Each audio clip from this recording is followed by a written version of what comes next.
Hi friends, అందరికీ welcome to Anusri vlogs. తోటకూర పప్పు చేసుకునే విధానం అయితే ఈరోజు చూద్దామండి. ఒక కప్పు కందిపప్పు అయితే తీసుకున్నానండి. దానికి కావాల్సిన ఇంగ్రీడియంట్స్ పచ్చిమిర్చి, ఆనియన్స్, చింతపండు, వెల్లుల్లి అయితే తీసుకున్నానండి.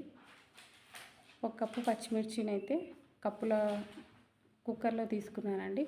పచ్చిమిర్చి, చింతపండు, ఆనియన్ అన్ని కుక్కర్లోకి అయితే వేసుకుంటున్నానండి. ఈరోజు అయితే తోటకూర పప్పు చేస్తున్నానండి. కాబట్టి తోటకూరను కుక్కర్లోకి ఒక కప్పుకు ఎంతైతే మనకు సరిపోతుందని తెలిసి ఉంటుంది కదండి. ఒక కప్పు సరిపడా తోటకూర పప్పును అయితే కూడా యాడ్ చేసుకుంటున్నామండి. మనం అయితే కుక్కర్లో కంటే కుండలో అయితే ఇంకా టేస్ట్ బాగుంటుందండి. కానీ ప్రజెంట్ ఈరోజు అయితే నేను కుక్కర్లో అయితే చేస్తున్నానండి. దానికి పసుపు కొంచెం యాడ్ చేస్తూ ఒక స్పూన్ అయితే తీసుకుంటున్నానండి.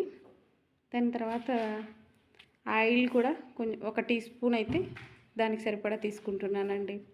తర్వాత తీసుకొని దానికి 3 విజిల్స్ వచ్చిన తర్వాత ఆ పప్పునైతే విజిల్ తీసేసానండి. ఈ విధంగా పప్పు అయితే మొత్తగా స్మాష్ అయిపోయిందండి. పప్పు గుత్తి తీసుకొని దానికి కావాల్సినంత సాల్ట్, రుచికి సరిపడా సాల్ట్ తీసుకున్నానండి. స్మాష్ చేసేసి తాలింపు పెట్టేయాలండి. ఒక 2 స్పూన్స్ ఆయిల్ తీసుకొని తాలింపు పెట్టేస్తే పప్పు రెడీ అయిందండి. రోటీలోకైనా అన్నంలోకైనా సూపర్గా ఉంటుందండి. ఒకసారి టేస్ట్ చేసి